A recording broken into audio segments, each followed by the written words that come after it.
Bonjour à tous, bienvenue dans ce nouveau numéro de Partage Éco. On parle souvent de marketing et de nouvelles technologies sans trop savoir finalement que mettre derrière effectivement ce ou ces concepts.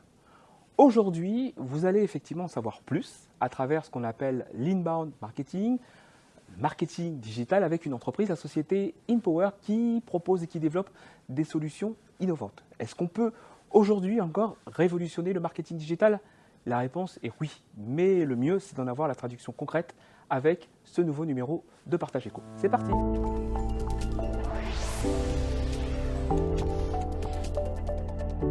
Difficile de la présenter.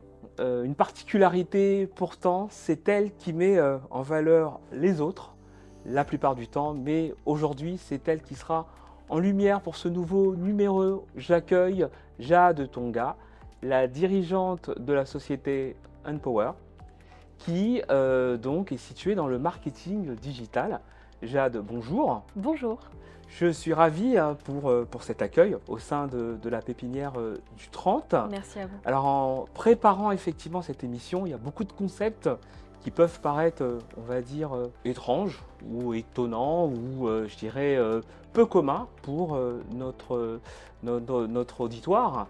Est-ce qu'on peut déjà peut-être parler et préciser ce qu'est le marketing digital? Le marketing digital, c'est le fait de mettre en valeur son entreprise et son activité à travers des moyens digitaux, donc c'est-à-dire un site internet, les réseaux sociaux, mais ça peut être aussi une chaîne YouTube, un podcast, enfin tout ce qui est en ligne et tout ce qui nécessite internet. Et on va, à travers le marketing digital, en fait mettre en place une stratégie pour utiliser tous ces canaux afin d'avoir des clients. Votre société, elle accompagne, elle aide, elle optimise, on va dire aussi, les moyens digitaux qui sont, je dirais, à la disposition de tout à chacun, entrepreneurs, femmes et hommes qui se lancent dans la création d'entreprises.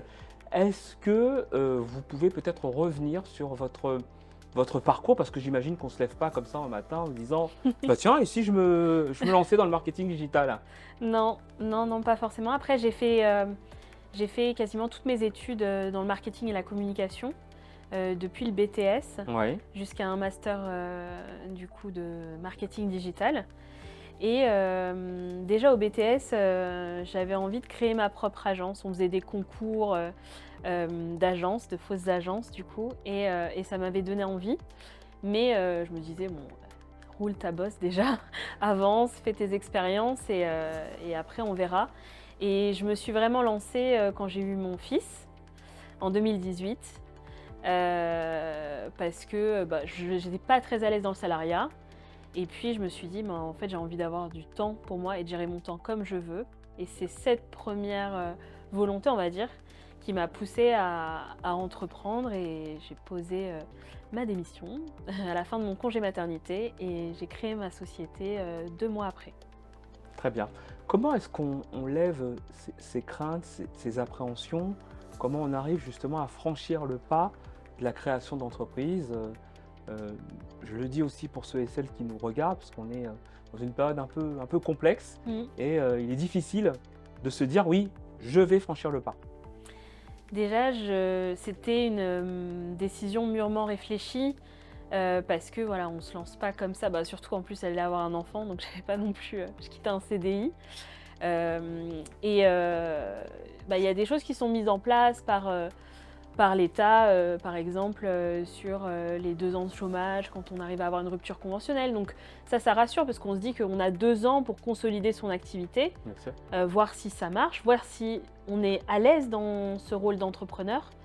Donc il y avait ça. Et puis après, il y a mon entourage, mon mari, qui lui avait un CDI confortable. Qui du coup assurait les arrières aussi. Et puis sur l'entourage par rapport aussi au fait de lutter un peu contre le syndrome de l'entrepreneur et de l'imposteur, pardon, et de se dire je peux le faire et puis je vais tester et puis c'est pas grave si ça ne fonctionne pas ou si ça me plaît pas au final. Très bien. Alors je rappelle, le syndrome de l'imposteur, c'est aussi le fait de se dire non, je ne suis pas légitime, ce projet-là n'est pas pour moi, mais en fait, vous, ce n'est pas du tout je dirais, la préoccupation que vous aviez. Est-ce que, c'est peut-être une question qu'on peut aussi se poser, c'est plus difficile de percer ou de réussir quand on est une femme?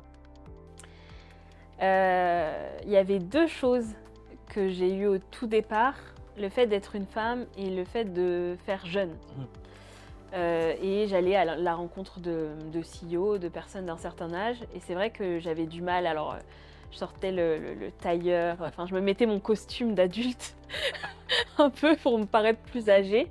Mais j'ai vite compris qu'au final, fallait être soi-même et si on avait, voilà, les compétences, et qu'on apportait réellement une solution à la personne qui était en face, on arrivait tout de suite à rassurer et voilà. Et donc, c'était une crainte au début et des balbutiements au début, mais au final, là, je le ressens pas du tout, comme quelque chose qui me bloque dans l'entrepreneuriat, alors qu'en étant salariée, je le ressentais beaucoup plus. Alors c'est vrai que la particularité d'Empower, c'est qu'elle fait aussi tomber les a priori, hein, parce que souvent, on a tendance parfois à sexuer un petit peu les métiers Mmh. en pensant que l'informatique, c'est plutôt un domaine réservé aux hommes.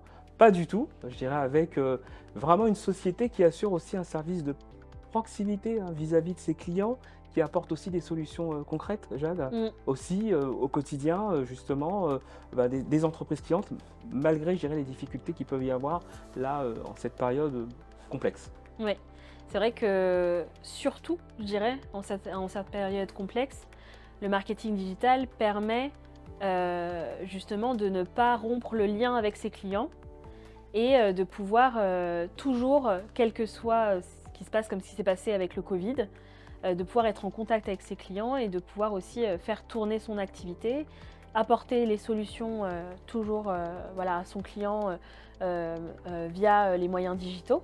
Donc c'est vrai qu'on travaille vraiment main dans la main avec les entreprises et moi je me définis comme une extension en fait de leur entreprise et souvent ce sont des TPE-PME et en fait ils n'ont pas un service marketing en interne et nous voilà, on vient en extension et on vient leur apporter la pédagogie, la formation et les outils pour qu'ils puissent attirer leurs clients en ligne. Parce que c'est vrai qu'il faut le rappeler, développer son activité dans le digital, c'est tout sauf du hasard, hein.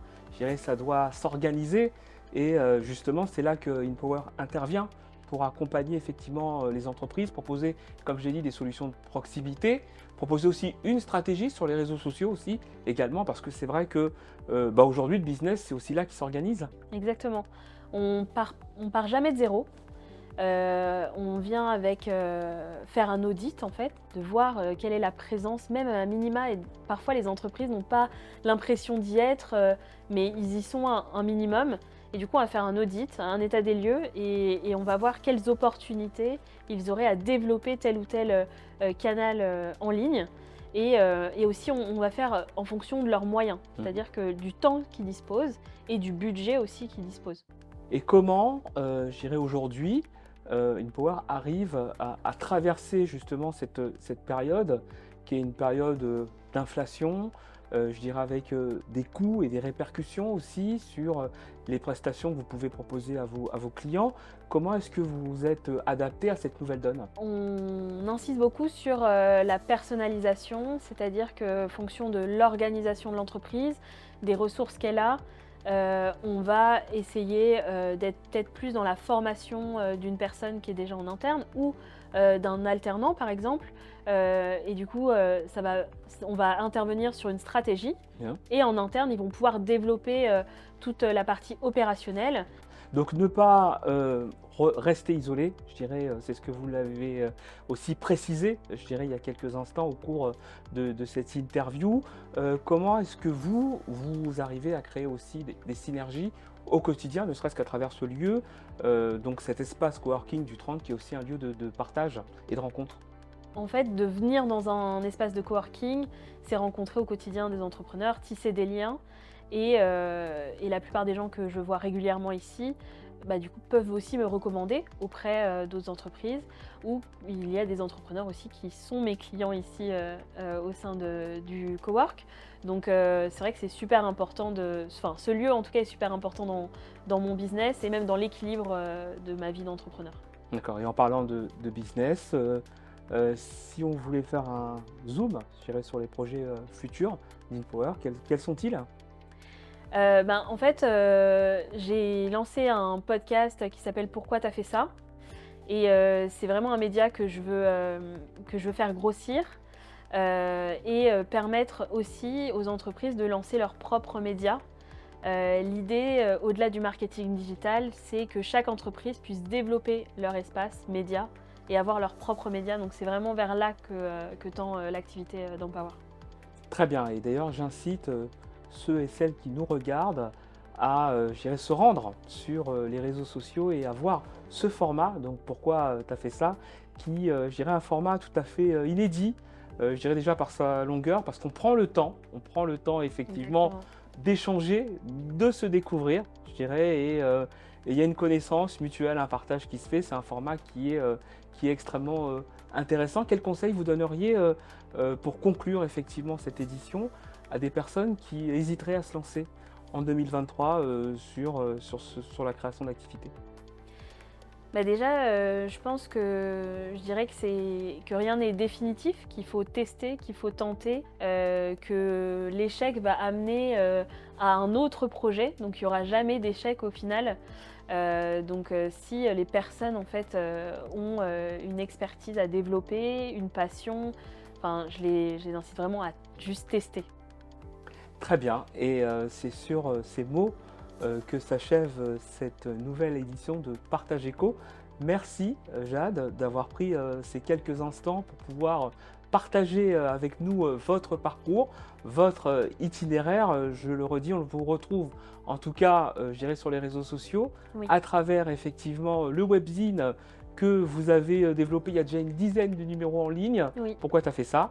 Et puis également le site internet d'InPower qui permet de trouver l'ensemble de la gamme de solutions que vous proposez aux entreprises. Exactement. Merci à vous. Merci pour notre part. En tout cas, je tiens à vous remercier au nom de toute l'équipe de la Latitude 91 pour votre fidélité. N'hésitez pas à nous retrouver sur l'ensemble des réseaux sociaux, à partager, à liker, à commenter, je dirais, toutes les émissions. Nous, on reste effectivement en contact et avec toujours un seul et même objectif, partager l'économie à travers ce partage éco. À bientôt!